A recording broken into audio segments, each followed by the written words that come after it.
എറണാകുളം കോതമംഗലത്ത് കാട്ടാന ആക്രമണത്തിൽ പരിക്കേറ്റ വിദ്യാർത്ഥിനി മരിച്ചു. ബൈക്കിൽ സഞ്ചരിക്കവേ കാട്ടാന മറിച്ചിട്ട പന ദേഹത്തേക്ക് വീണാണ് എഞ്ചിനീയറിംഗ് വിദ്യാർത്ഥിനിയായ ആൻമേരിക്ക് പരിക്കേറ്റത്. ബൈക്ക് ഓടിച്ചിരുന്ന സുഹൃത്ത് അൽത്താഫ് പരിക്കേറ്റ് ചികിത്സയിലാണ്. അഞ്ജലി ശ്രീജിത രാജ് വിവരങ്ങളുമായി. അഞ്ജലി, ദാരുണമായ സംഭവമാണ്. ഇതെപ്പോഴായിരുന്നു ഈ അപകടം സംഭവിച്ചത്?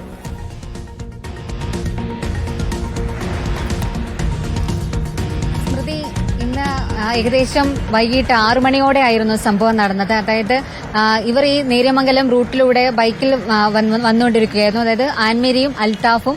ഇതിനിടെയാണ് ഈ തുടർച്ചയായി കുറേ ദിവസങ്ങളായി ഈ ആന ഈ ഒരു ഭാഗത്ത് തന്നെ ഉണ്ടായിരുന്നെന്നാണ് നാട്ടുകാർ വ്യക്തമാക്കുന്നത്. ഇതിന്റെ ഭാഗമായിട്ട് ഈ ആന ഈ കഴിക്കാനായിട്ട് പന പറിച്ചതാണ്. തുടർന്ന് ആന നമുക്കറിയാം, നേര്യമംഗലത്തിലെ റോഡുകൾ നോക്കുവാണെങ്കിൽ ചെരിവുള്ള റോഡുകളാണ്. ഈ ആന ഉണ്ടായിരുന്നത് ഈ കാട്ടിലാണ്. കാട്ടിൽ ഈ റോഡിന്റെ മേലെ ഭാഗത്തായിട്ടാണ്. അവിടെ നിന്നും ആന ഈ പന തള്ളി റോഡിലേക്ക് മറിച്ചിടുകയായിരുന്നു. തുടർന്ന് ഇവർ പാസ് ചെയ്യുന്ന സമയത്താണ് ഇവരുടെ ദേഹത്തേക്ക് ഈ പന മറിഞ്ഞു വീഴുന്നത്. ഈ കണ്ടുനിന്ന ആളുകൾ, അതായത് അപകടം കണ്ടുനിന്ന ആളുകൾ പറയുന്നത് ആൻമരിക്ക് അവിടുന്ന് തന്നെ വലിയ രീതിയിലുള്ള പരിക്ക് വ്യക്തമായിരുന്നു എന്നാണ്. തലയ്ക്ക് ആഴത്തിലുള്ള പരിക്ക് അവിടുന്ന് തന്നെ വ്യക്തമായിരുന്നു. അതായത് നാട്ടുകാർ ദൃശ്യങ്ങളിൽ കാണുമ്പോൾ തന്നെ പറയുന്ന അവർ നമ്മളോട് വ്യക്തമാക്കുന്നത് ഈ ആൻമേരിക്ക് ഈ വലിയ രീതിയിലുള്ള പരിക്ക് വ്യക്തമായിരുന്നു എന്നാണ്. തുടർന്ന് പെട്ടെന്ന് തന്നെ ആശുപത്രിയിൽ എത്തിച്ചെങ്കിലും അവിടെ നിന്നും പെട്ടെന്ന് കളമശ്ശേരി മെഡിക്കൽ കോളേജിലേക്ക് എത്തിക്കാനായിരുന്നു പറഞ്ഞത്. ഇതിനിടെയായിരുന്നു ആൻമേരിയ മരണപ്പെട്ടത്.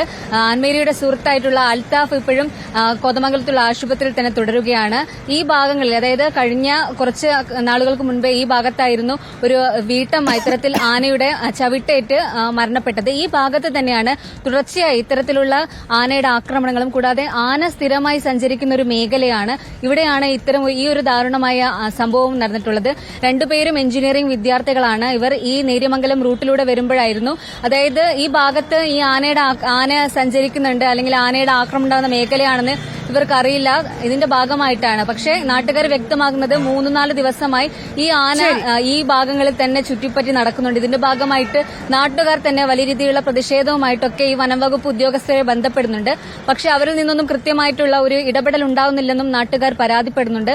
ഇപ്പോൾ ആൻമേരിയുടെ മൃതദേഹം കളമശ്ശേരി മെഡിക്കൽ കോളേജിൽ സൂക്ഷിച്ചിരിക്കുകയാണ്. നാളെയായിരിക്കും പോസ്റ്റ്മോർട്ടം നടപടികളൊക്കെ തുടരുക. ശരി, അഞ്ജലി ശ്രീജിത രാജാണ് കൊച്ചിയിൽ നിന്ന് വിശദാംശങ്ങൾ നൽകിയത്.